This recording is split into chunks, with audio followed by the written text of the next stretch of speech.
Hello, TIs. I have a question for you. It has to do with recordings.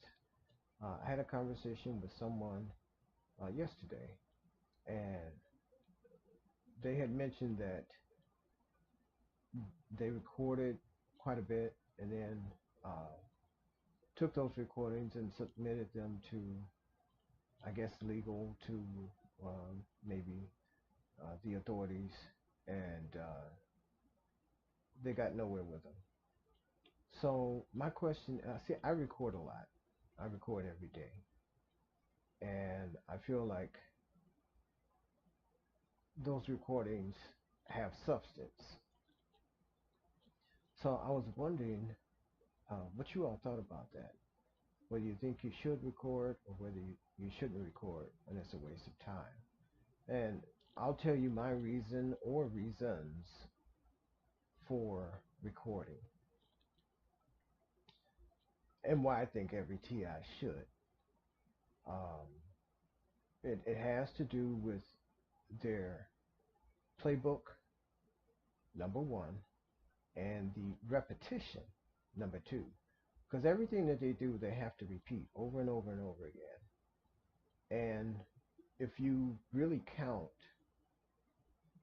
what the type of tactics that they use, you'll find that everything repeats, and the devices that they use are minimal.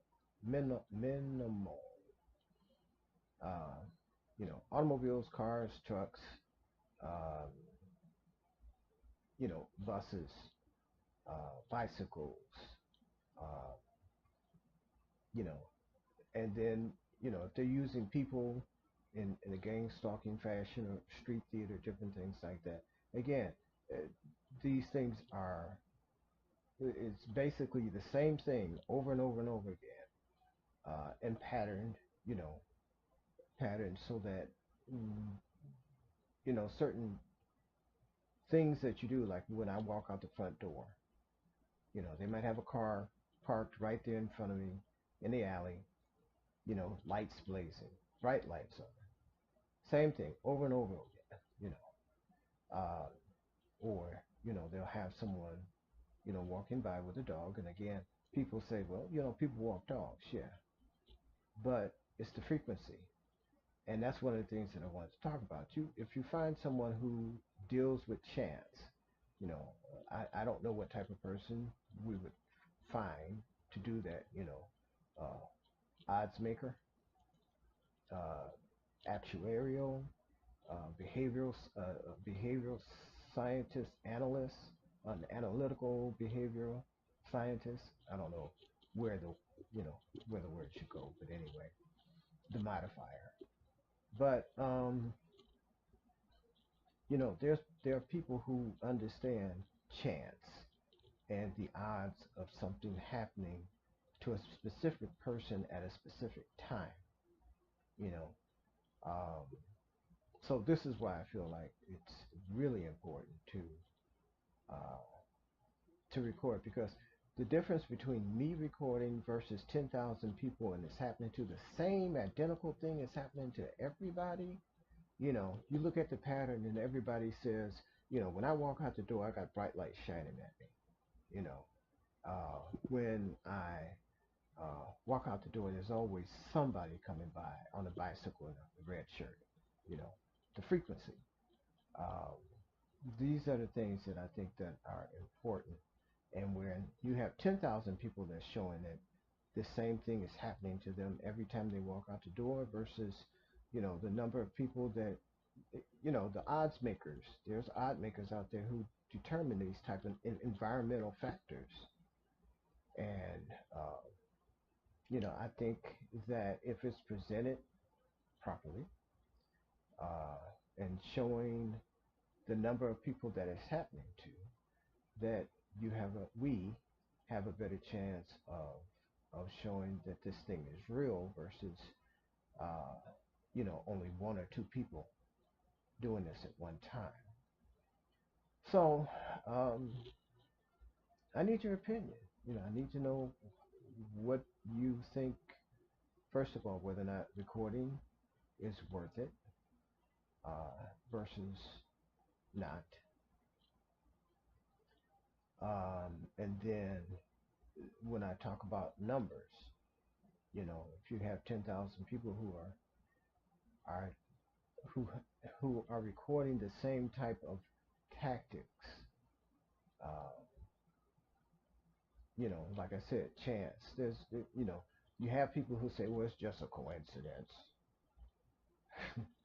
Yeah, it might be a coincidence for one, but when you show that it's happening to people, the same things are happening to people, you know, all over the world, let alone just in the U.S., but, U.S., Canada, Mexico, uh, in Finland, in England, in, UK, uh, you know, Japan, Australia, Thailand, these things, India, it after a while it doesn't become chance anymore. Uh, as far as I know, I believe numbers, the similarity in numbers, the tactics and the number of people it's happening to. I think there's a lot of validity there. They have to do the same thing over and over and over again. Even if they use different vehicles, like for instance they do on me with the noise campaign, they might use a different vehicle. I mean, they might use a vehicle, the same vehicle, but they'll give it a different noise. But the pattern is still the same. They can't get away from that. They can't.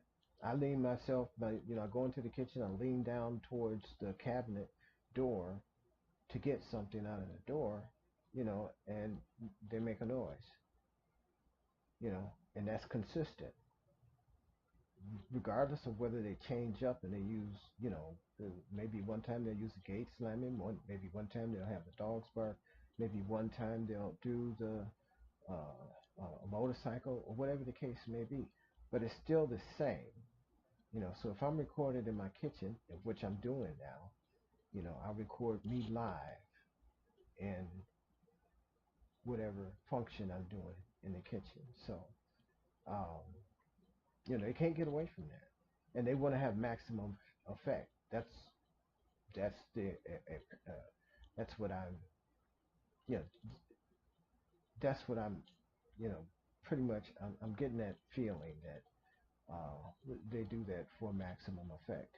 As opposed to me standing over in the corner by the sink, kitchen sink, and I'm 10 feet away from the window. They want to do it when I'm right by the window. So, but even if I'm 10 feet away, it doesn't matter because when they produce it, you know, the the the tactic still remains the same.